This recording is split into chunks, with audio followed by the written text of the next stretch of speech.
Okay. Sergeant Lee Nouse, L-E-E, Nouse is K-N-O-U-S-E of the Austin Police Department. I'm working on behalf of the Public Information Office today. First of all, we're here to talk about a death that occurred on or around Ladybird Lake. There's a couple things that go along with that. As a parent, as a family member, as a spouse, I can't really understand the gravity of losing a family member. So, of course, we want to acknowledge that piece of it.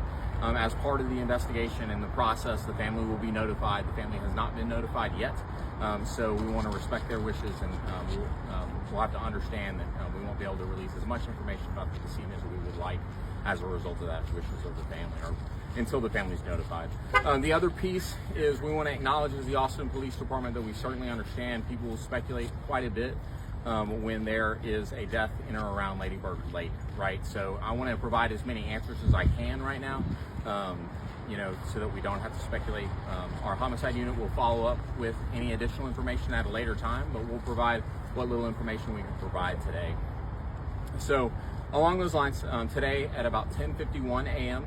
on the other shore of Ladybird Lake, so on the north shore of Ladybird Lake, some citizens observed a older white or Hispanic male in the water of Ladybird Lake. They called in to 911. Police, fire, and EMS were dispatched to that location to investigate that incident and to provide aid.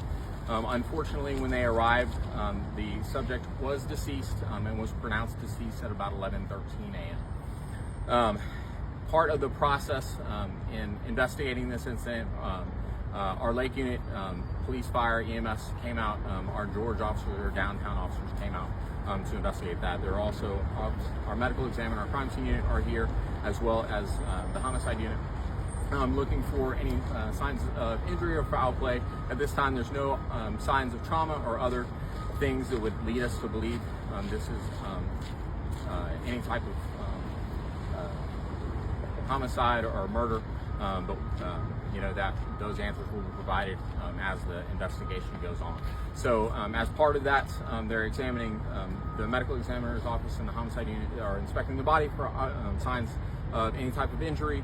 They'll also investigate the circumstances surrounding how that person ended up there at that date and time, and provide and understand those things as the investigation goes on.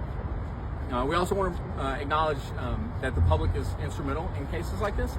So everything from citizens that call 911 to people that can provide any information, if there was something to be suspicious or concerning, or we do depend on the public to provide us that information. So we will provide the homicide tip line 512-974. TIPS is the homicide line, or you can always call Crime Stoppers 512-472-TIPS to provide any information to the Austin Police Department in reference to this incident or any other. That's probably all the information I can provide. I can try to answer some questions if there's some gaps, and if I can provide that information, I'd like to. What's the total number of death investigations you guys have had here on Ladybird Lake this year? I don't know the answer to that question. Or you can contact our PIO office and they can provide There's information. been multiple, obviously, right? I don't know the answer to that question offhand, so I'd hate to speculate. There have been deaths in or around Ladybird Lake. As far as the numbers this year, I'm just not familiar with them.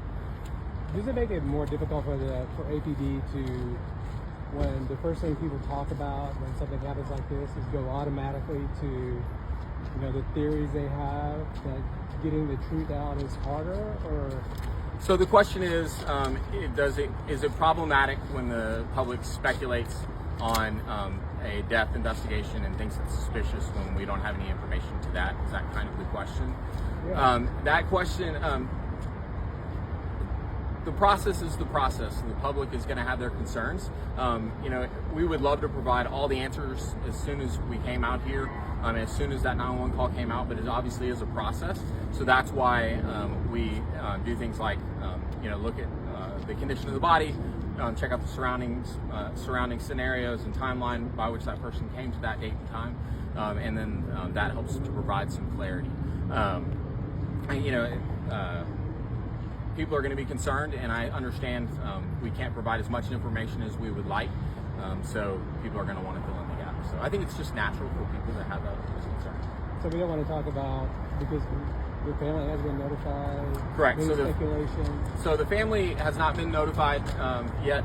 That will be part of the process. That's something that happens relatively soon. Our medical examiner's office, in connection with the homicide unit, will provide that information to the family when they're identified. The person was found in the water. Yes. Any tips? A lot of people use these trails. They're running. Sure. Obviously, a very popular area. What do you recommend to the public? Sure. I mean, always, with trail safety, with this incident or anytime you're out in public, we often get sucked into our phones. We're not paying attention to our surroundings, or have our AirPods in, or earpods in, or headphones on, and we're not paying attention to our surroundings. That's always important. In regards to this particular case, I can't say what if that made any difference, but certainly good public safety and good awareness is always beneficial. Don't have any idea or information on that. Like I said, elderly, white, or Hispanic male is all the information I can provide right now. I'll take one more question. Public shouldn't be concerned. Is there a threat to the public? So the question was, is there any concern to the public or threat to the public? Right now, we don't have any concern. We're not concerned at all about an ongoing threat to the public. Great question. If we did have any information through this investigation that there were concerns for public safety, we'll provide that as soon as possible. Thanks, guys.